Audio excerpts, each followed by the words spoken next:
Podcass, your place to find out everything you've ever wanted to know about pain. My name's Dr. Joseph Parsons, and I'm joined by the fabulous Dr. Joshua Craw and Don Wijesoria. And today, we're going to be talking about language and pain, part 1. Welcome in. Welcome to this episode about language and pain. But before we get into that, should we do our facts and learnings of the week? Yes, please. Let's start. Do you want to kick us off with a fact about yourself? I can do that. So, my fact is that I have never crashed a car whilst travelling more than 5 miles per hour. How many times have you crashed while travelling? Twice. Okay. It was twice. So the first time was, and both of these times were in my sister's car. Sorry. I damaged that car a lot, and it was a beautiful car.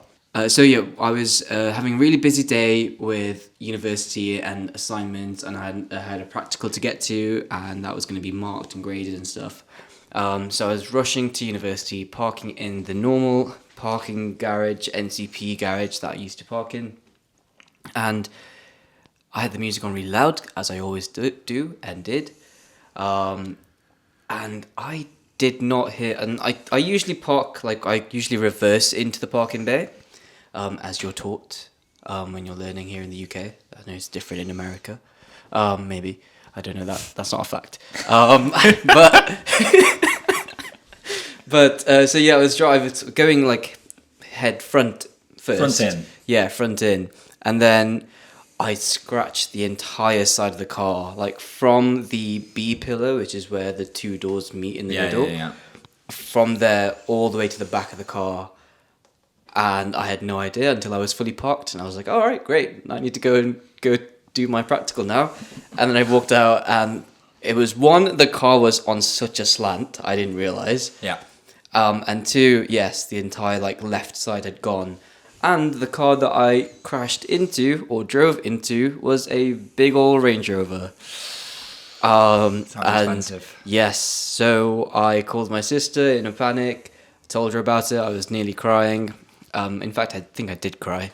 Emailed my supervisor, my professors, to let them know that I won't be doing the practical. Did you tell them that you'd been in the car crash? Was that the way you got around the fact? Yes, I did. Okay. And yeah, I left a note because I left a note on the Range Rover saying, "Haha, fuck you, you'll never catch me." This is what you get for driving a Range Rover. No, but I got away with it because they never called back. They never did anything about it, and they never spoke to the NCP parking garage people about it.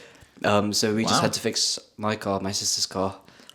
I suspect that probably the Range Rover didn't come off as badly as your car did. No, it did. Oh, did it? The entire wheel arch was pretty scratched, and that meant that you had to replace the entire front bumper as well. Oh, God. Yeah. Are you sure that you left a note? I'm sure that we left a note. There's CCTV footage of us leaving the note. Don left a note, but it was in, that dissolvable paper. He left a note and then threw a glass of water over it and ran. Right. So that was the second time. And then the first time was, I was looking at the traffic lights, and I was looking at the wrong set of traffic lights, and one went green and one did not go green, and I was in the wrong lane, so I thought it was green, but it didn't go green, and so I just started. Someone? So I started driving, and then I rear-ended someone. Oh shit! But nothing happened. Absolutely nothing happened to their car. It was just like a commercial van, so it had the plastic bumper, but my sister's car's grille did get a teeny tiny cracks, which meant the entire grille had to be replaced. Oh shit! I feel sorry for your sister. You've crashed a car twice. I know. I don't know why she ever let me drive that thing. My sister, she once had 3 car accidents in the space of a week. 3? How many did she cause? 3. Okay. Wow. And it was the same car. It was the same car. One, she reversed into a brick wall. Nice. Second one, she, much like you, she scraped a car pulling into a car place. And then she pulled out at a T-junction and got... T-boned. Pretty much T-boned, yeah. Damn. That's the thing. In the space of a week. That's incredible. She must be very special to be alive. She is a terrible driver, yes. Oh, right. Okay. Well, hopefully your fact isn't about you getting slammed into. What's your fact about yourself this week? No, so my fact is about when I was in secondary school in year 11. I'm very competitive, and I'm also pretty okay at science. So we used to have like, I don't know if everybody else had these, when you have assemblies and you have guests come in and they get a couple of volunteers to do an activity and then might reward them with something or other. We had some Christians coming in and yeah. Yeah, sorry. Josh told me this story last night. This is the first time Don's hearing it. But Josh told me this and he was like, did you ever just have random Christians come in and do like science experiments with you? And I was like, no, I didn't. Also, Joe and I, well, no, did you not go to a Catholic school as well? No. Okay, well, we both went to Catholic school, so no, we were just surrounded by Christians all the time. My primary school was Protestant though. Oh, right, okay. Church of England, Church of England, that's a Protestant, yeah. Anyway, sidetracked. So they came in and they got 2 volunteers, myself, year 11, and a very small year 7 student as well. And they give us each a tube of toothpaste and they said, okay, here's a competition. There's a Mars bar at stake. Whoever can get the toothpaste out of the tube the quickest wins. So I just about managed to beat the year 7, get all this toothpaste out. What was your technique? Squeezing. Squeezing. Okay, I would have gone for the rolling technique. Oh yeah, roll is a good one. Sorry, it was squeeze and roll. Squeeze I and roll. thought that was implicit. No. Yeah. A lot of people just, squeeze, but there's no intention to the squeeze. Madman. I hate that. Yeah. So I managed to beat her with the toothpaste out of the tube, but then the Christians pulled a sneaky one. As a Christians? They told us, okay, that's the first half of the challenge. The second half of the challenge is you need to get the toothpaste back in the tube. Oh, wow. So what did you do, Josh? Well, I just so happened to have a spoon in my pocket. Why did you have a spoon in your pocket, I Josh? used to have a morning yogurt and I used to clean the spoon and just pop it in my blazer pocket just to keep it safe. And so I pulled my spoon out and I got the toothpaste and I shoved it all into my mouth. I then squirted it back into the tube of toothpaste and apparently I was the only person ever to manage to get the toothpaste back in the tube. Did you... Wait, so... And this was in front of your assembly? This is in front of the entire year. Entire year. Well, my house was not my house. My secondary school was split into houses, so it's a quarter of the entire population. Okay. So 250 people. So you were both in year 7, right? No, I was in year 11. And the other one was in year 7? Yeah. That poor kid must have been traumatised seeing you just squirt all that toothpaste back into the tube. Well, the thing is, being scientifically minded, I knew that I just had to increase the pressure outside of the tube. You didn't. That is not... You don't justify that with scientific explanations. You just thought... Instinct. No. Put it in my mouth and then pushing it back in, blowing into a straw almost. Yeah. Because you increase the pressure on the outside, so in my mouth, compared to the inside of the tube, so then it goes back into the tube. It was hilarious. Everybody was laughing their asses off. I can imagine, yeah. And I won a Mars bar. And the Christian said, he's here. The second coming is here. And that was the mintiest Mars bar I've ever eaten. Did you do the same with the Mars bar? Chew it, and then put it back into the packet? No, I just enjoyed that Mars bar. You just enjoyed it. God, that'd be horrible, wouldn't it? Reconstituted Mars bar. Either way, we're You'd be a great bird. You would be a great bird. Great mother bird. But you'd be scared of me, Don. I would be terrified of you. He still is. I still am. Moving on. My fact about myself this week is that I am a DIY failure. So, car went in for its MOT this week, and they said, yeah, there's just one thing that made it fail its MOT, and it's the fact that the car headlight tracking isn't working because the bulbs have been put in really badly. And I was like, and this is where I don't tell them that this was my first DIY project on a car. Wait, did you just describe replacing the bulb as a DIY project on a car? Have you done it before? Yes. I just did it a few weeks ago. It's fiddly. Wait, front or rear? Front. Rear's easier. The rear ones. I mean, all cars are different. They come in different shapes and sizes. The front one I had to remove. I had to remove tubing. Wow! In the car because it's right tucked underneath actual bits of the car. So I had both of them. I had to remove things from the bonnet. Yeah. I put them back in fine. It was they had no problems with that. It was the actual lights that were fiddly. And some cars, the Renault Megane's notorious for it. Actually, apparently you have to get them done by a dealer. Pretty much. Really? Yeah, 'cause you have to take the entire front end off. Oh wow! Just for a bulb. Just to replace a bulb. Yeah, it's really notoriously difficult. You should get minis, everyone. It's really, really easy. You just kind of pop a lid off and it's there. Well, I'm sorry to hear that. What did they say at the garage? They just said they've been put in really badly. That was it. Did they ask who did it? I chose to keep stum about that. I think they probably guessed that it wasn't another garage that did it because it'd been done incompetently. It's a bit like a doctor-patient confidentiality. It's like they know not to ask and make you feel like an idiot. Yeah, exactly. And you pay an extra 20% and they don't mention it. Yeah. Although, to be fair, they've only quoted me 20 quid to fix it when actually they were quoting 25 quid per bulb to fit it. So I was like, £25 per bulb. I know, it's with the bulb included, but still, it's ridiculous. Net saving of £30, so you do it again, eh? Yeah, exactly. So I will consistently fit my bulbs badly and then get them just before my MOT. Yeah. Moving on, because it makes me sad to think how bad I am at DIY. No, I think it's just a tough car. I'm sure if you did it on my car, you'd be brilliant. We can find out later.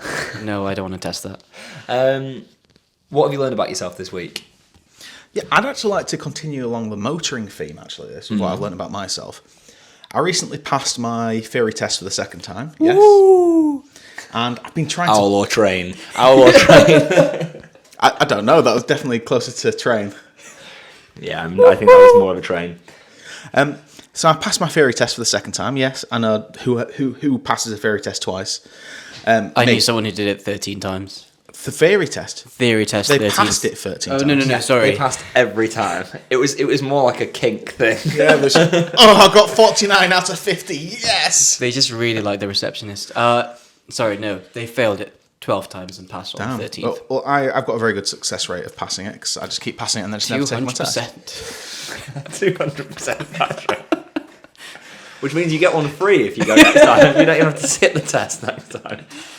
Well, I've been trying to book a not a theory test, a practical test, and there's none in the entire country at all. It's impossible. In a short time frame. The next 6 months. Yeah. Yes, that's what I've heard. Yeah, that is ridiculous. What's happening? I don't know, but I know that the app that you have to use does have a very inappropriate name. What's that? It's called Testy, which is singular for testicle. No, It is. So Grow up, Joe. Grow up. sorry. It's what I thought straight away. Yeah, you heard Don. Don, what have you learned about yourself this week? So I've learned that badminton is a very expensive hobby to do in London. So I've had to find something new to fill my weekends, fill the time that I don't have, and instead of just sitting around procrastinating, do something. So I have decided to become a plant dad. Started planting, and I recently learned how to prune plants. I didn't really do this before. I just kind of just left them and just let them turn brown and yellow. The leaves turn brown and yellow. But I've got one of those supermarket basil plants, and they always fail. But this time I did it properly. Separated the roots into the little plantlings, and then planted those individually. And then they started dying immediately after. So It's dead. But before it got completely irreversible, I chopped some of the ends off the basil, and then it seemed to be doing all right now. Very happy with that. See, this is actually directly adjacent to my learning for myself this week, which is that I'm not terrible at gardening. That's what I've learned. I too have been getting into gardening a bit more. I have grown some tomatoes from seed in my house. Tomato seeds, obviously not. That would be miraculous if it's from other seed. Grew your own seed. I grew my own house from a seed. Yeah, I planted some tomatoes, grew them up to be about 6 or 7 centimetre tall stalks, and I have planted them outside now. And it's 2 days since I planted them outside, and they're not dead, which I think is a resounding success. That's 100% success rate for 2 days. It is. Yeah, I mean... It's a 200% success rate. And this has been filmed in May, and can I just say we're having an absolute glorious May so far. It's a Please stonker. don't jinx it. No, it's going to be an Indian summer. People have been telling me that for the entirety of my life, and it's never happened. What? It's going to be 40 degrees and 100% humidity. Yeah, probably. Right, should we get on to the actual topic of the episode then? Yes, and that topic today is language and pain. So how do we talk about it? When do we talk about it? What words do we use when we're talking about it? Who do we talk about it with? Maybe. And yeah, Joe, take it away. Well, I'm no linguist, as I found out when researching this episode, but I think maybe the best place to start is to think about where the different words for pain come from, like across the world. So what are the roots of these different words? Yeah, so the etymology. Yeah, exactly. Not to be mistaken with entomology. What's entomology again? The study of insects. Okay, yes. Creepy crawlies. Etymology. So a lot of the sort of etymologies for different words for pain come from quite understandable places. So like in Arabic, the word alam is the word for pain, and it comes from to suffer. And then in Danish and Norwegian, I'm going to butcher this, smerte. Don, you went to Denmark. How would you say that? Well, I didn't really talk to a lot of people about their pain, so I'm not sure. Come on. It was mostly about like coffees, but yeah, I think that sounds right. Smerte means to hurt or to ache. So things like that kind of make sense. But there's a few that maybe are less straightforward in how they came to mean pain. Yeah, absolutely. I mean, I think the Greek, they use, is it ponos, which derives from like toil or labour, so like working hard. Yeah. Yeah, I think there's some interesting sort of surrounding that regarding that could potentially be indicative of like a dull sort of pain as well. Yeah. You know, like the dull ache of being labouring. Yeah. Because in ancient Greek, where the word ponos comes from, there's a word called oduna, which appears alongside words like sharp and cutting. So we assume that this is more of like an acute pain, whilst ponos is that dull, longer lasting pain. Ah, yeah, that does make sense, yeah. Interesting. One word that I was particularly interested in is the French word douleur. Supposedly comes from Proto-Indo-European, so that's the root language for all the languages that exist in Europe and sort of western parts of Asia. And the word supposedly comes from the Proto-Indo-European for to divide. Oh, okay. What are we dividing? Well, I guess it's just, I'm assuming that it's quite graphic and it's like bisecting someone. I'm assuming like being cut, being divided is probably... I don't know. French. And we sometimes link back to Harry Potter in this, but Dolores Umbridge, she was splitting apart Hogwarts. I wonder if that has something to do with that derivation, eh? The famous torch techniques, you know, the pen on the hand. Yeah, exactly. I And forgot what it was called. It was called writing lines. You had to do it in secondary school. the cramp was torture. Yeah, and I suppose we also have like the Cruciatus curse as well. Does that come from anything that we know about? Yes, so the Cruciatus, I think in Latin translates to, is a reference to agony or torture. Oh, that makes sense. So, yeah. Because I Neville's think parents. we found that cruciatus, meaning agony and torture, is the root of things like cruciate ligament, about excruciating. So we kind of got all these different roots that come from that word for agony. Yeah, because traditionally as well with like excruciating and what have you, it comes from the derivation of cross, so like crucifixion. Yeah. Which I think anybody that's ever read about what crucifixion actually is, it's horrific. Yeah. I imagine those Christians at your school had something to say about that.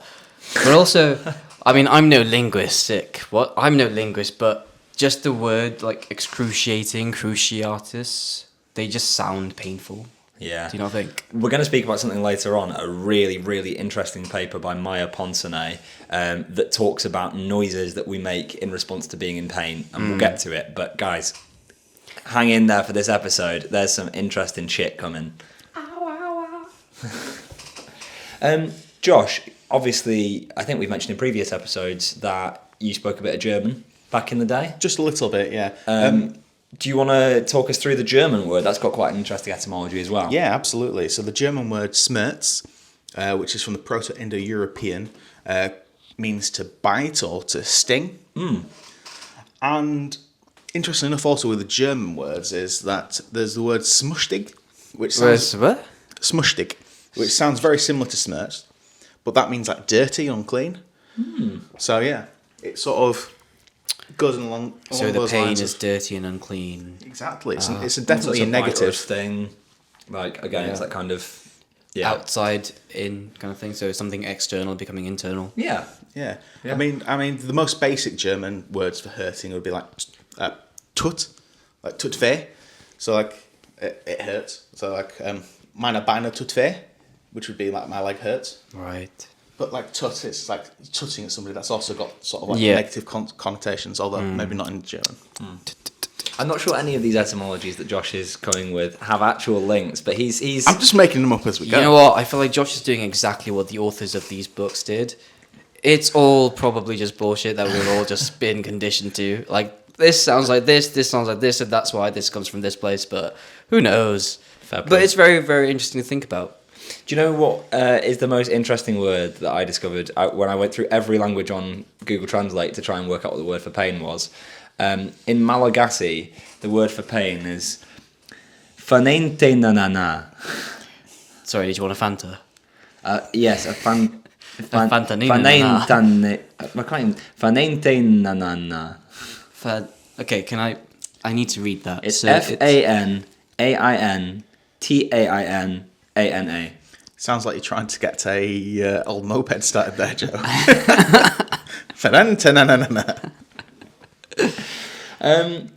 that would cause me pain just saying it. Yeah, I mean it's a real toughie. It's a tongue twister.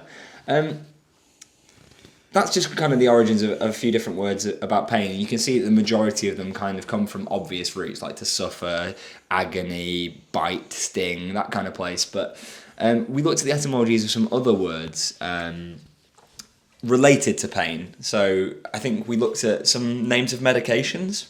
So we found out that morphine was named after Morpheus, so the mythical god of drums, son of god of Hypnos, from which hypnosis comes from. Oh, interesting. So morphine, Morpheus and his dad Hypnos. Interesting. And then we've also got codeine, which comes from the word kous. Yeah, I'm going to guess kous.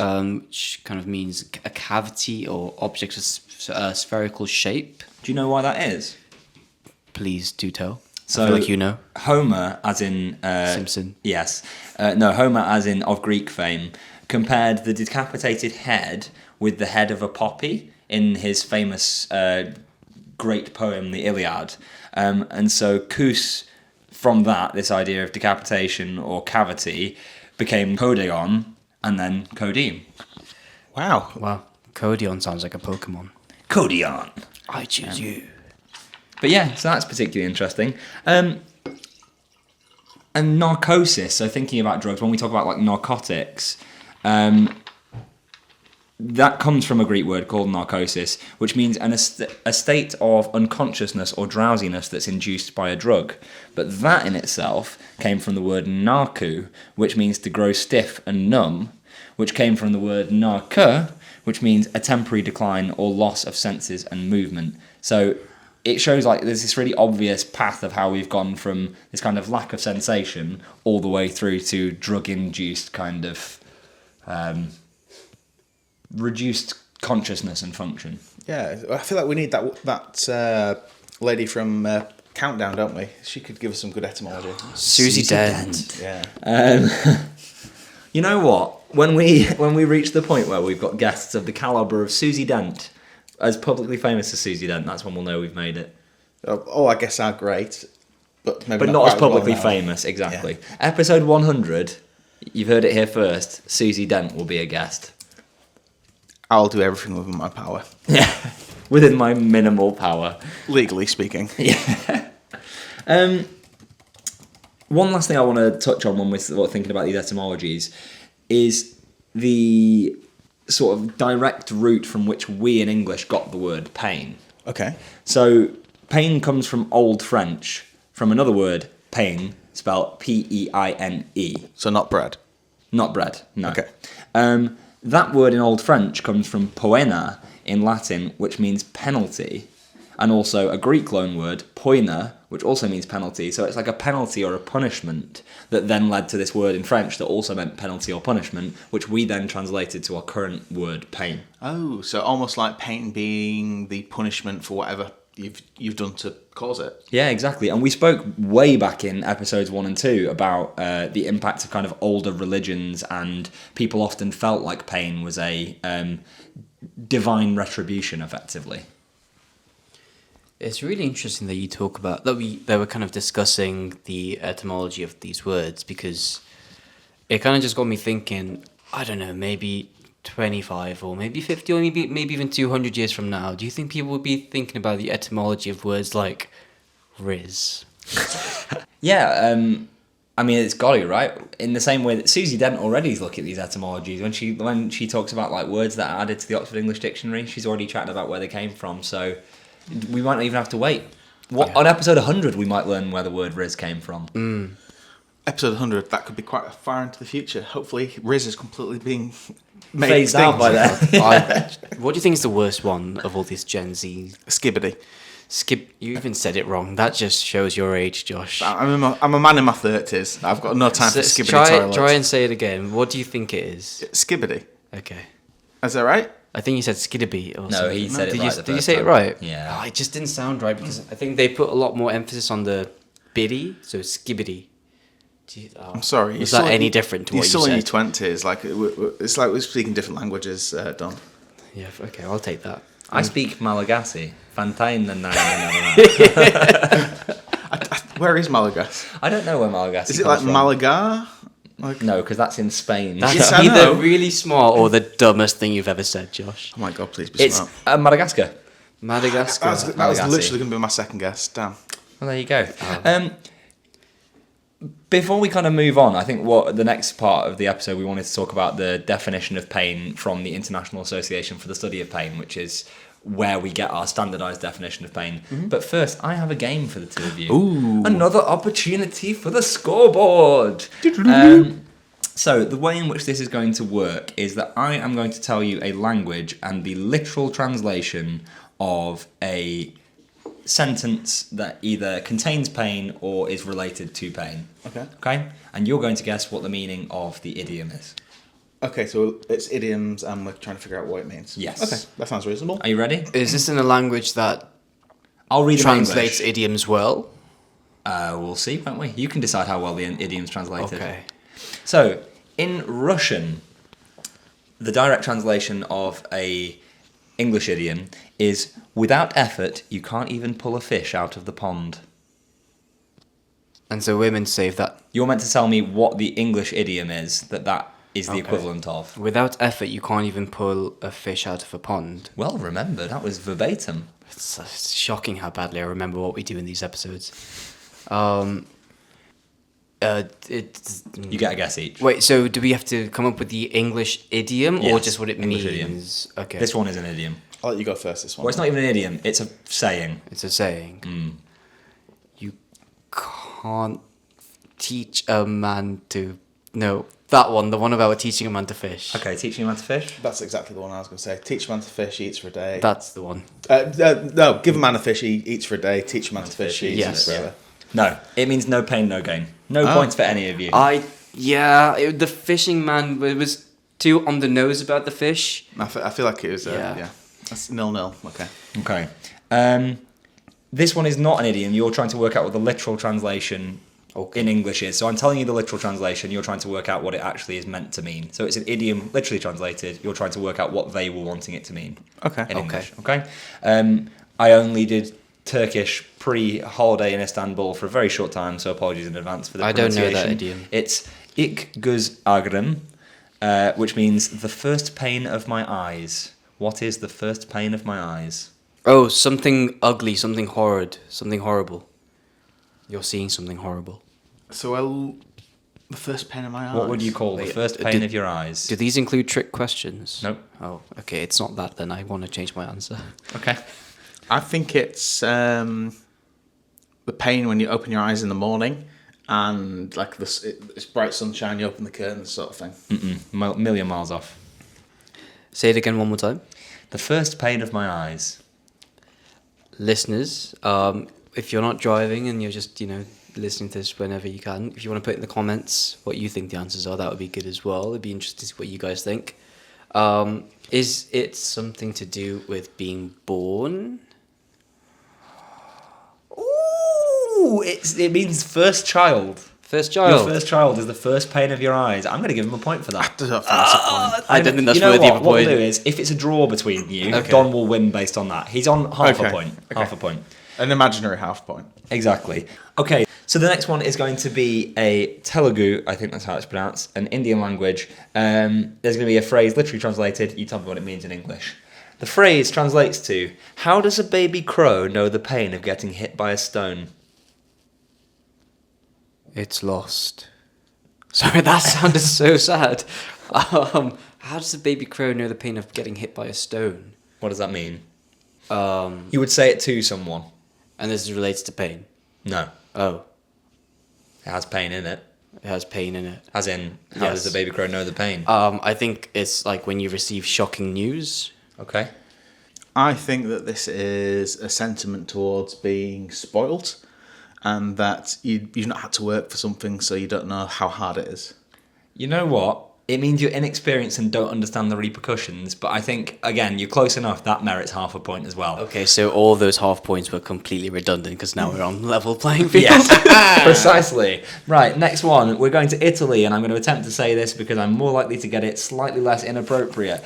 Ha ami da pesca in tasca, which means to have fish hooks in your pockets. What does that translate to? What does it mean? Just as inappropriate as the other ones. We've offended Italians a lot. I'm actually editing at the minute, episode 13, and Josh goes, oh yeah, I think we've accidentally offended Italians. We did it in episode 2, we did it in episode 13, and here we are again, episode 18. The Italians have unfortunately... Prego alla pain in the podcast. Yeah, so I'm going to guess Does this prego one. mean welcome? I think so. Okay, good. I'll guess this one. I think this means that you're tight. So, like, do you know, like, we've got the saying, short arms, deep pockets. Oh, yeah. I think Yeah. it's something to do with that. Like, I think it's just people being, very tight and tight with money. What do you reckon, Don? Could you repeat that one more time?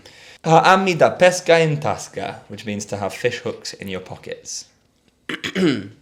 I think Josh is pretty close on that one. The pockets. What else are pockets used for apart from holding money? Especially if you're an Italian man, like smoking a cigarette and having a wad of cash in your pocket. I don't know where that stereotype comes from, but Josh is correct. Stereotype? I was just talking about my dreams. No, I was going to suggest the same thing. So do I not get a But no, point? because unfortunately you didn't say it God first. But damn it. You should have buzzed in. 1.5 points to half a point so far. We're heading over to Czechia now, the former Czech Republic. The phrase translates to, without work, there aren't pastries. No pain, no gain. There it is. He's got I there. busted. It's another one. 1.5 points each. I like that though. Without work, there aren't pastries. That's much better than no pain, no gain. Yeah. You know, when you're like in chronic pain, there's a lot of talk about how no pain, no gain is a really negative thing, and that as clinicians, we shouldn't be encouraging that. I completely agree, right? We shouldn't be pushing people into pain. But in But situations where people do pastries. have to live with pain and they have to tolerate it, helping to build their tolerance, I think that's the best way to put it. Don't say no pain, no gain. Say without work, there are no pastries. And they'll be so confused. They'll be like, They might have a lot of cholesterol, but yeah. well, yeah, exactly. Okay, next one is from Germany. Der sterbenden Schwan markieren, which means to act like a dying swan. I think this is to be melodramatic and be very histrionic. Fuck. Yeah, he's got it. It's a Yeah, German way of saying someone I think exaggerates I their knew pain. that as well. I've heard of some saying or some idiom with a swan, and that means dramatic. But the fact that he got a head start because he could understand some of that in German is unfair, Joe. I couldn't understand anything. Because I said it wrong, almost certainly. Right, next we are... How many points are we on? We're on the same. We're on like 2.5 each, right? Or 1.5 each. No, 2.5 each. You went 2.5 to 1.5, Yeah. I think. Oh, You're ahead, George. You're ahead. Oh, jeez. Okay. Right, next phrase. We're going to Poland for this one. If the goat wasn't jumping, then it wouldn't break its legs. You gotta shoot for the stars. I think it's a case of this is your own fault. If you aren't acting stupid, then Yeah, He's got it. that's a It good wouldn't one. have happened if you didn't do it. Yeah. Well done. Right, Josh has already won this game, but we're going to have one more. We're back to Italy again, unfortunately for my pronunciation. Mollare una pizza a qualcuno, which means to drop a pizza on someone. What does it mean? is it me first? This one. It doesn't matter. We've been taking it in turns. No, We have. we've been buzzing in. I think accidentally you've been taking Oh no, it turns. I was doing it purposely. Oh well, Oh, either I've way, not whoever done that. whoever wants to go first. You can go first. I've not. You've thought already of won, anything. so it's Yeah, no, it's a she victory first. lap, No, I've really. not thought of anything. Okay, that's fucking To unfortunate. drop a isn't it? pizza, to drop a pizza on someone. I think to drop a pizza on someone means to deliver shocking news or slap them in the face with something crazy. Okay, sorry, I'm going to give it to him. He said slap them in the face. I know he also said other things, but it's to slap someone in the face. If I just start reading the entire works of Shakespeare, do I just win then? No, because Shakespeare wasn't Italian, Josh. Well, no, what I meant is if I just say everything. if you put monkeys in front of typewriters, eventually they'll get the right answer. No, yeah, I wish it was to drop bad news on someone, but yes, it's to slap someone in the face. So with 3.5 points to 2.5 points. Okay, Josh gets the win. Well done, Josh. Is that your first time on the scoreboard? No, Nah, no. The medical ones, I got literally everything right. Oh yeah, you did. Yeah, Shocker. that was an unfair advantage, really, wasn't it? It was. Okay, shall we then go back to what we mentioned before, the International Association for the Study of Pain's definition of pain, and maybe have a think about whether this fits with how we perceive our own pain? So the IASP defines pain as an unpleasant sensory and emotional experience associated with, or resembling that associated with, actual or potential tissue damage. What on earth does that mean? Why are there so many caveats? That was a tongue twister, and I still don't understand what it means. I'm too stupid, so I just read it as it is, Josh. That's why. I tried that, but I'm so stupid I couldn't even read it as it is. Yeah, Josh did have several takes of attempting that before Don took over. Effectively, starting an unpleasant sensory and emotional experience. Like, I think we can all get behind that that does ring true of our own pain experience, I think. Yeah, I think it sort of goes in with that scientific explanation of pain being a noxious stimulus. Yeah. But what interests me is we talk about it resembling actual or potential tissue damage. So this is, over the years, the ISP definition has stretched and stretched and stretched. And now we've reached a point where there's an understanding that even potential tissue damage is enough to cause you to feel pain. So like the famous nail in the boot story, you'll hear this sort of all over the pain world. Oh yes, yeah. We'll put a link to this and the picture of it in the show sort of social media. And it basically, a guy on a building site jumped off a ladder, landed on a nail. He saw it go through his boot, screaming, crying, goes to A&E. Turns out it's actually gone between his toes. It hasn't actually broken the skin at all, but it was the psychological thought that he had pierced through his foot, the fear of taking the boot off in case he, ripped his toe off or something. So I think that's quite interesting. But you guys are right, like the language of it is actually really hard to digest. And I think it's quite interesting that we mention about those descriptors in terms of pain. So even hearing a description of pain can sort of alter the way that you feel about something. I think that was there a questionnaire that helped people to try to describe pain? Yeah, Ronald Melzack back in 1975. If you know anything about pain literature, Ronald Melzack and Patrick Wall were kind of the two stalwarts of 20th century pain research. They came up with the gate control theory. They came up with the McGill Pain Questionnaire. And it looked at the most commonly used pain describers, basically.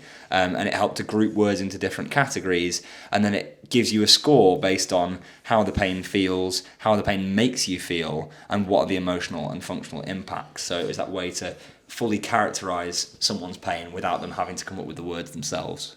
And I've got some of the words with me here now. So, like, some of them include pinching, stinging, dull, throbbing, lacerating, sharp, miserable, intense, unbearable, penetrating, freezing. But yeah, these are fairly common words that we kind of tend to use when we go see our doctors about pain. Yeah, and I was just going to add to that. I've mentioned it before with our good friend Ollie Stewart when we were talking about how children describe pain, but coming to me as a doctor, depending on what words you use, can greatly vary the way I treat you. Yeah. Yet again, I use the example of a man coming in with chest pain. If you tell me it's a sharp pain, it's completely different than if you tell me if it's a tearing pain, or if you tell me it's a crushing pain that feels like an elephant sat on your chest. All these things make me as a doctor think differently. Yeah. I can't do an elephant sound. Can you do an elephant sound? That's incredible. He's good, isn't he? Oh yeah. Additional fact, I'm amazing at animal noises. Okay, save that for next episode. Saving 100. Oh, episode 100. We're having Susie Dent and a dolphin noise. Oh my god. Sorry, this is getting very off Surely track. by episode 100 we should have known everything there is to know about Josh. And pain. No, you're still scratching the surface after 100 episodes. I know, I Yeah. worry. Going back to the McGill Pain Questionnaire, what I find really interesting is that there's an ancient Islamic scholar, Ibn Sina, also known as Avicenna in sort of Western writings, and he listed 15 different types of pain when he was classifying them. He had words boring, as in to bore through something, not like, boring. But boring, compressing, corrosive, dull, fatiguing, heavy, incisive, irritating, itching, pricking, relaxing, stabbing, tearing, tensing, and throbbing. But actually, there's a lot of overlap between those and words in the McGill Pain Questionnaire. So the words we've been using have persisted for thousands of years. One of those words there specifically as well, it's the first time ever I've had a patient use one of these words in a consultation with myself, which was boring. A woman had come in with a headache saying it was like a boring pain. Oh, wow. Yeah. So Did she mean it in the boring kind of way, or just yeah, like something was dull? boring into her head. Oh wow. Wow. Yeah. But I think, obviously, like there's thinking about words is a good start in terms of how we communicate our pain.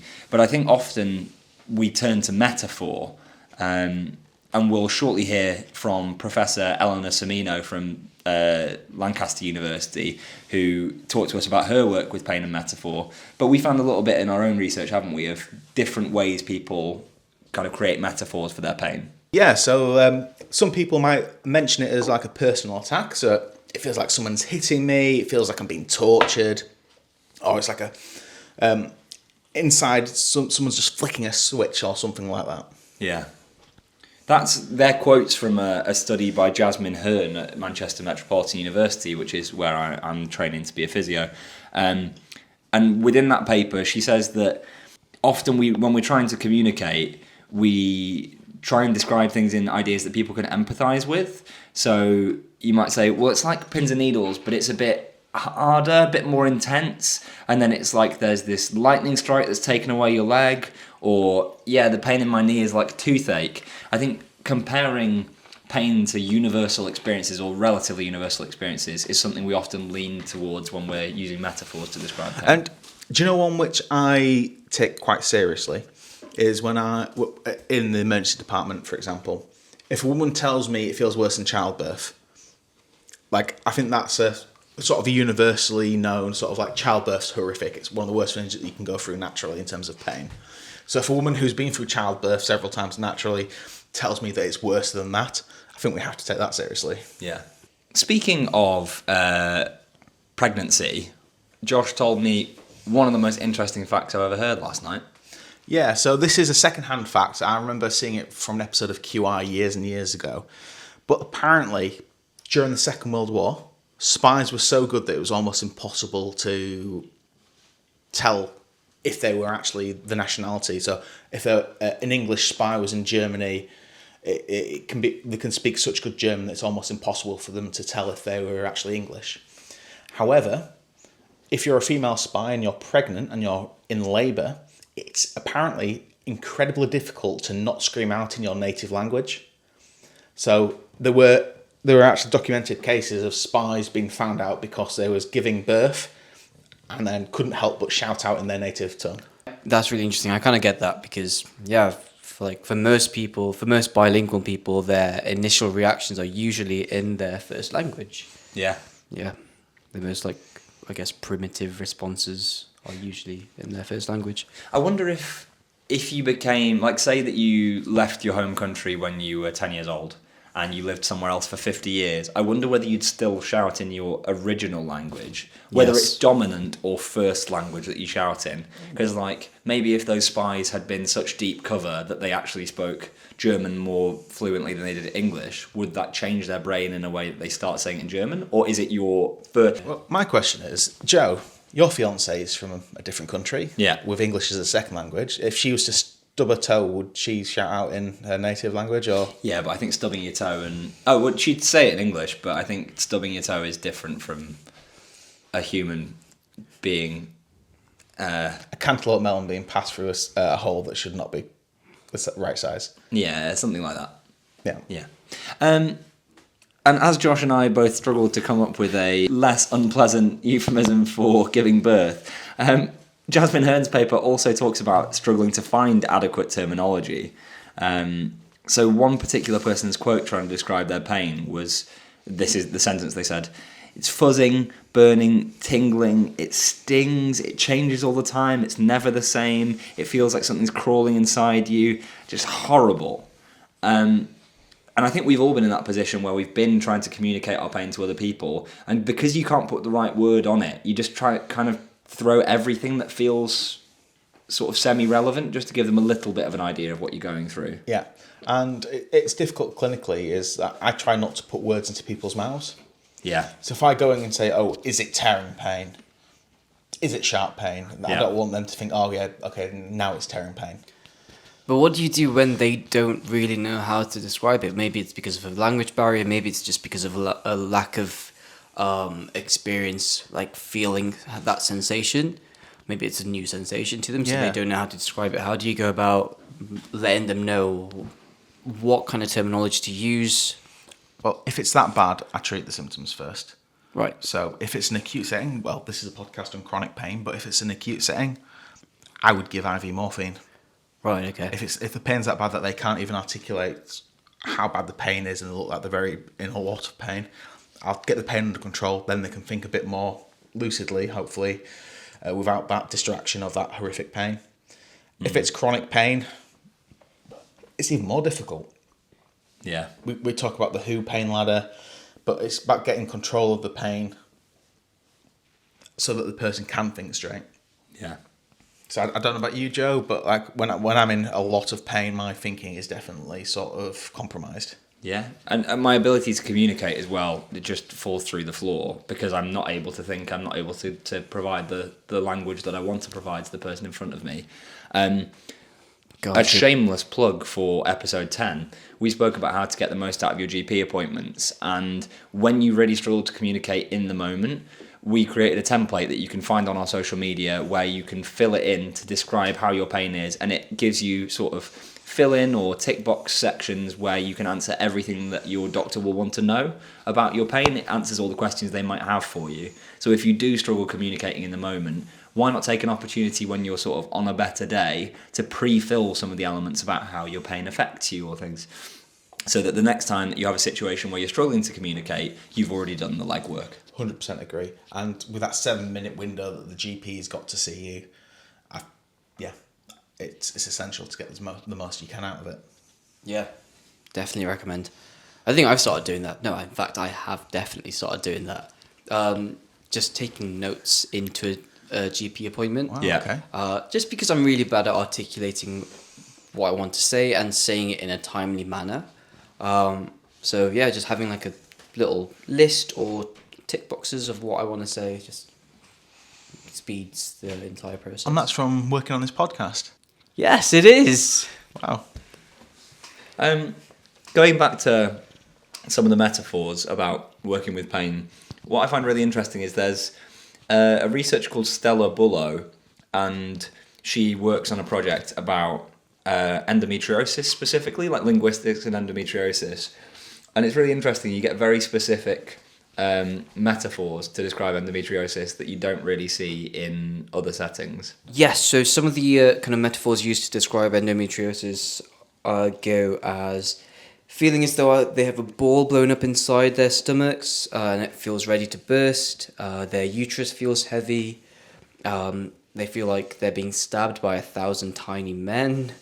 That one is just quite a funny image in my mind. It's a horrible pain, but it's a little funny. Yeah. And there's a study that she did the year afterwards, like sort of building on this, and she says it feels as if someone's repeatedly stabbing me with a large knife, or like knitting needles being pushed through your abdomen. Oof. Yeah. We spoke about this before on the podcast, but women's pain has been so consistently undertreated. See Gabrielle Jackson's book, Pain and Prejudice, and we still really don't seem to pay attention to it. I think even chronic pain, which is massively under-researched, is still so much better researched than endometriosis specifically. So I think it's really nice that Stella is shining a bit more of a light on this kind of qualitative side of the research, so getting to understand better how these women with endometriosis actually feel about their pain. Yeah, and I think that needs to trickle its way into medical education as well. 100%. Yeah. How much did you learn about endometriosis in your undergraduate? Not much. Not too much, to be honest. My undergraduate, more medical degree. Yeah, that's what I mean, sorry. I mean, I had obs and gynae for a while. As a module or as a rotation? Like a placement? Both. Sorry, yeah. So did all the anatomy, physiology, and then had like I think it was 6 weeks rotation on obstetrics gynecology. More towards obstetrics rather than gynecology there. Yeah. Yeah. Is it obstetrics or obstetrics? Obstetrics. Obstetrics. Obstetrics. God, do you know when you say something too much now? Asterisk and obstetrics. Obsessed. I'm obsessed as well, but the author's done a stellar job. Oh, that is a fabulous joke. I was waiting for that. But That I just is- never found the time. Wow. It wasn't right. That was amazing. One last thing I want to talk about while we're thinking about sort of adjectives and how we communicate our pain. There was a study by, I'm going to get this last name wrong, Young Haenel in 2017 that was looking at how language changes in response to catastrophizing. Okay. So catastrophizing being this idea that you kind of dwell on something, you assume that everything's going to get worse. So say that because of my pain in my back, I go, I've got pain in my back, it's going to stop me from being able to walk again, like I'm going to be in a wheelchair by the time I'm 35, I'm just going to be in constant agony, the pain's only going to get worse, I'm never going to sleep again. Like that would be, obviously it's exaggerated, but that's kind of the idea of catastrophizing is once you've got one bad thing, you kind of let it spiral in your own... Yeah, and I'm definitely guilty of this. I had a flare of quite bad back pain in 7 months ago or so. I think Joe can confirm this. I was definitely catastrophizing. Yeah. Thinking, I'm not going to be able to work. I'm never going to sleep again. It's going to completely ruin my entire life. I managed to get the right pain medications, naproxen. I'm a doctor, but I'm not being sponsored. Naproxen is really good for a lot of chronic pain. But yeah, it's very easy to get into that negative sort of spiral and for it all to sort of like a negative feedback loop to sort of keep adding on and on and on. Yeah. What's interesting is when you were describing your pain getting worse, you kind of fell right into this trap, which is that they found in this study that when people have higher rates of catastrophizing, they have a much higher use of first-person singular pronouns, and they also have a greater use of words referencing negative emotions such as anger and sadness. And so basically what this shows is that the more you catastrophize about your pain, the more your world kind of shrinks to just be you. So it's I feel sad, I feel angry, I feel bitter, like... Gosh, it's not all about you, Joe. We have pain as well. But you know what I mean? Like it's interesting that your use of first-person singular pronouns doesn't just increase, but it's a real massive jump in your usage. Oh, I think that could... Well, this is completely anecdotal and just my thoughts on the matter, but I think that could have something to do with sort of protective mechanisms of trying to protect your own self, trying to protect yourself so you become more self-centered. And rather than just... You might be a loving father with a family and what have you, but this issue is such at the forefront of your mind that it's the only thing that you're able to think about. And it's protecting you because you're then able to devote more time to addressing that. Yeah, that's a good one, Josh. I think as well, you're completely right on those lines, I think. I completely agree with that theory. But it's the interesting part for me is that there's a lot of I, but less my. So it's rather, I think when we're describing our pain, we'd say my back, my pain, my this, my that. My pussy and my crack. You said it earlier in the exact same tone as well. That's why I did that. When you said my neck, my pain in my back, I was like, yeah, I think it's really interesting that there's more I and less my. I don't think I would say I have pain in my back. I think I'd say my back hurts. I kind of separate myself from it. That's interesting, yeah. I agree with you, actually, yeah. Is it more simple to say it's my back? Because are you sort of like saying it's me, it's mine, not like I've got back pain? You can say I've got a dodgy car. The transmission's blown on it. My car's dodgy. Exactly. Whereas my car's dodgy. It's like it's mine. It's not yours. My car is broken. My back is broken. Yeah, it's like an ownership thing. It's like exactly. It's so very much a part of you. And the perfect setup now, we're about to go to the interview with Eleanor Semino, but she's going to talk more about this in the interview, but her and Luke Collins, Dr. Luke Collins at Lancaster University, did a really interesting study discussing pain forums online and the first posts that people put on the pain forum. So when you join a pain forum, what's the first post people put? And they looked for descriptors that people use and vocabulary that people used on their first post, comparing men and women. And they were looking for sort of sex differences in the linguistics that people use. And we'll go to that interview now, and you can hear all about Eleanor's sort of previous work in linguistics and how she got to doing this study. But yeah, she's phenomenal, and I really hope you enjoy. So I'm really lucky to be joined today by Professor Eleanor Semino. She is a researcher at Lancaster University who works in linguistics and has a particular interest in pain and linguistics, among many other things. But Eleanor, from my understanding, looking at your research history, your linguistics career started out in the world of poetry and literature and even Italian politics. So I'm just wondering, how did you go from there in your early career to then researching pain and linguistics? Thank you for that. The way I got from all my other interests to researching language and pain is actually through my interest in metaphor. I started off studying the language of poetry. I then looked at, amongst other things, language in Italian politics. And in both contexts, metaphor was central. Metaphor is well known to be important in poetry and literature. And my first studies in Italian politics were to do many years ago in the 1990s when Silvio Berlusconi, who was an Italian sort of media tycoon and entrepreneur, became prime minister. He used football metaphors, which were partly linked to the fact that he was the owner of one of the main football teams in Italy, AC Milan. So I was interested in all of this, but I also became interested in the way in which we use metaphors to convey experiences that are sensitive, subjective, but that really need to be communicated. And pain is really that kind of experience. I also came across metaphors in literature to do with pain. So Virginia Woolf, for example, described pain metaphorically. And in the novel Atonement by Ian McEwan, there is what has become a very well-known metaphor for the pain of migraine. So my interest in metaphor took me to looking at metaphors in the description of pain. And then I also became interested more generally in how we use language to describe pain. Okay, amazing. And so you've kind of already touched on this a little bit, but why do you think it is that we are so dependent on metaphor for when we're transmitting our feelings of pain? Yes, that is a very interesting question. I think it's because, pain is very familiar. Most of us, almost everybody knows what it feels like, and then we have different degrees and lengths of pain experiences. So it's familiar, but it's very subjective.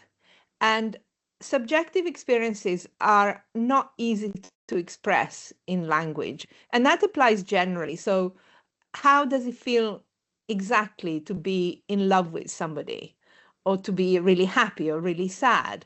So all these things are actually hard to do justice to in language.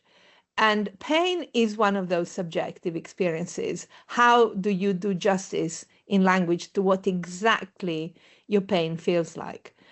So that is very difficult. And literal language is only partly helpful. So in English, there are 5 or 6 words that we use to say that we are in pain. So pain, painful, ache, aching, sore, and hurt.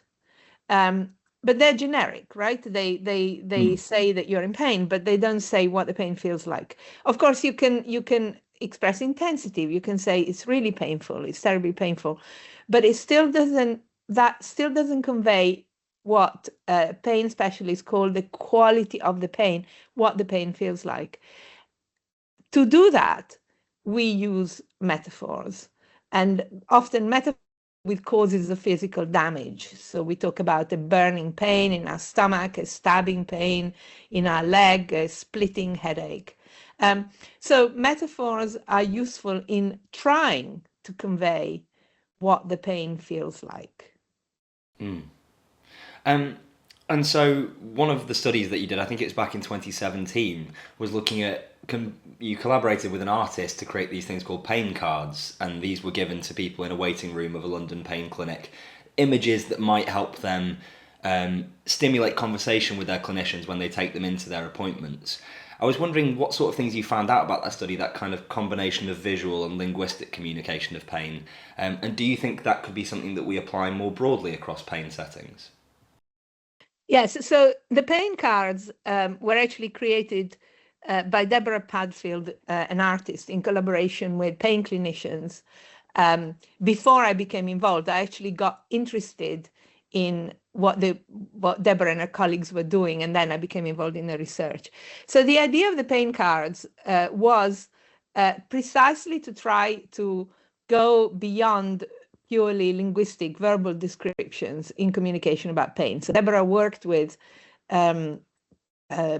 people with chronic pain and, as she would put it, co-created these photographic representations of different individuals' pain.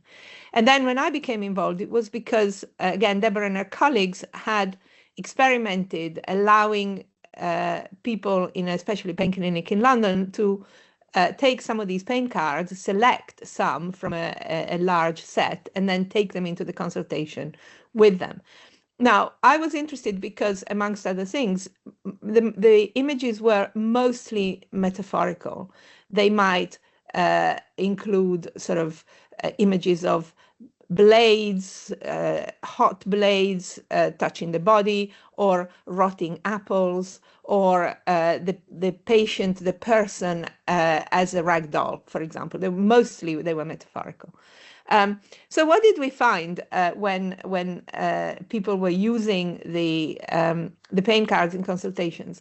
So one thing we found is that when the pain cards were being used, the patient in that context, it was a clinical setting, the patient spoke more than the clinician, or at any rate more than when the pain cards were not being used, because they had the opportunity to explain why they had selected those particular pain cards. And that gave them the conversational floor, if you like.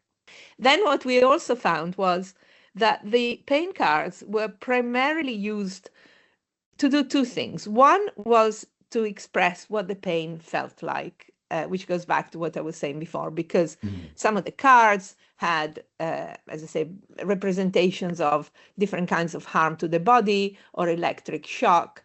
And so they were used to explain exactly what the pain felt like. But they were also used to convey the emotional impact of the pain, and sometimes even the social impact of the pain.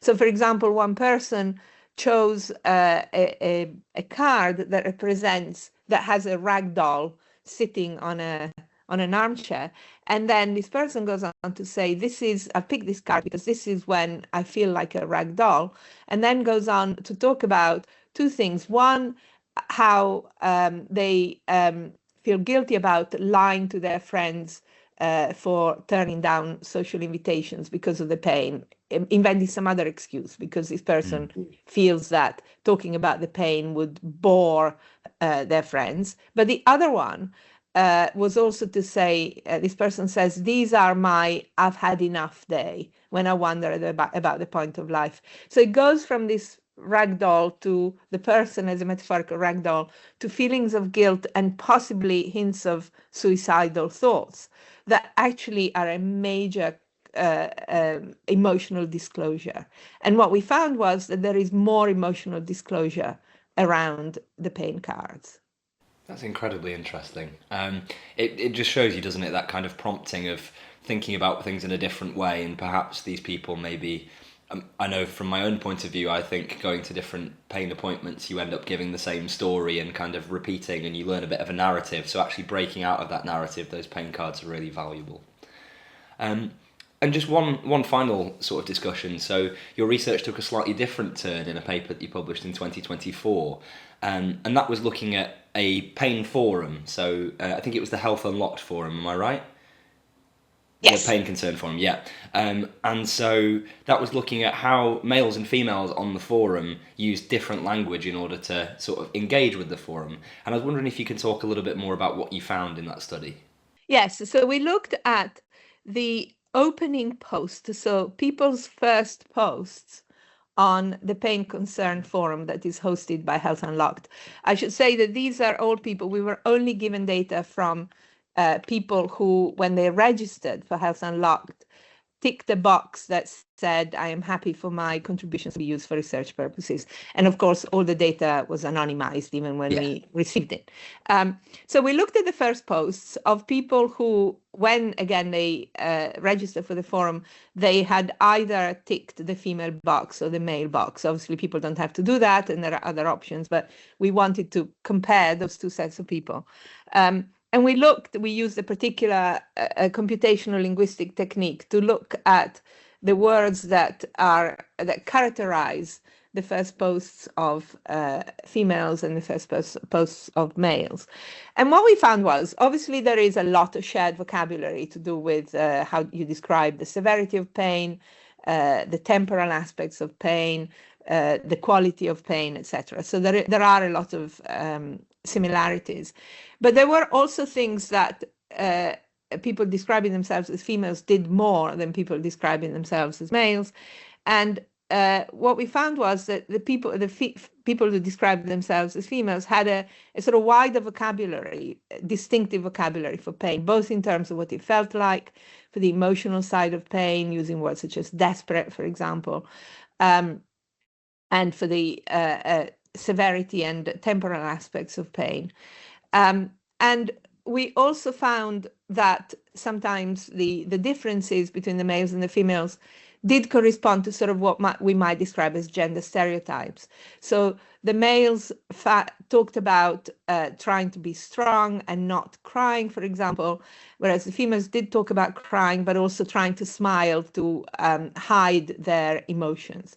So in a way, we also found that the kind of burden of gender expectations, men have to be strong, women can cry, but they also need to put a brave face on things, were also reflected in how people introduce themselves on the forum. It's incredibly interesting. I wonder, in your research, have you ever seen this kind of broader metaphor use by females in any other setting other than pain? Is this something that's common, or is this quite novel that you found in this study? There are other studies, so this is not necessarily specifically on metaphor. There are other studies that look at the language used by males and females, and the studies don't all come to the same conclusions, but partly they collect different kinds of data. One really interesting aspect that is not to do with metaphor, but that is worth looking at is pain and emotions in relation to males and females. I've already touched on the fact that males feel a pressure not to necessarily show their emotions. Women talk about crying, but they also talk about trying to smile away, to hide their emotions. We didn't find what another study found, which was that in this other study, males expressed more intense negative emotions, which might suggest that when they decide to talk about the pain, it's already gone beyond a particular level, so they don't talk about it unless it's really severe. We didn't find that, but it doesn't necessarily mean that it doesn't happen. And so I think the emotional side in particular, which is linked to gender expectations and social settings, is something that really requires more consideration, I think. Amazing. Thank you so much for coming on and talking about this. It's been incredibly interesting. And any research that you put out in the future, we'll try to keep our listeners updated. That'd be great. Thank you very much. I've really enjoyed talking with you. That was a fantastic interview. Thank you, Eleanor, for joining us there. It really kind of goes to show how important it is to use metaphors to be able to convey our pain. Like, I feel like metaphors are way more effective in describing that sensation than just singular words are. Because Don mentioned this earlier on off air. You can use the word sharp, but if I'm trying to communicate to you exactly what my pain feels like, many things are sharp. Like a needle is sharp, a knife is sharp, broken glass is sharp.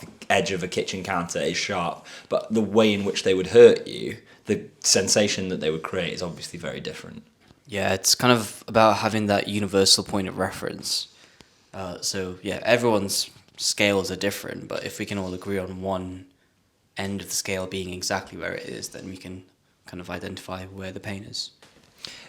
Often, toothache is, like I mentioned earlier on, a really commonly used sensation that people use as kind of, like you say, that universal point of reference. So, like, people with osteoarthritis in their knees will say, oh, it feels like toothache in my knees. Can you guys think of any other, like, universal points of reference in terms of pain? Because I can't think of any others. It feels like I've been stabbed by a knife. But then again, No, but as in, like, in terms of things that are inherent to you, so not anything penetrating you, attacking you, injuring you, like something internal. I was about to say, feels like being kicked in the nuts, but that goes in again, the attacking route, doesn't it? Yeah. Scraping comes to mind. Yeah, but I feel like you can get different degrees of scrape, can't you? Because if you just, like, graze one layer of skin, it's a bit different. Okay, it's not like salad fingers, but like... How about when people describing headaches, saying like it feels like a pressure sort of... Yeah. I guess. I just don't think anything translates as universally well as toothache does. Yeah. Twisted ankle, maybe? Everyone's had a twisted ankle, surely. Yeah, but again, it's the degree of it, isn't it? 45. Actually, when do you get toothache? Very rarely. But, you know, you've had toothache in your life, surely. I had toothache this week. Did you? Yeah. Have you been to see your dentist? No, of course not. So, we're actually going to have a part 2 of this episode where we talk a little bit about how you communicate your pain to other people, going a bit further than metaphor, thinking about how patients and clinicians communicate with each other, how pain works, sort of its communication in different languages, and the link between language and pain perception in the brain, so how language can actually change the way that we feel pain in our brains. And, well, thank you for listening, and please join in next time for our next episode on language and pain. See you then. Arrivederci.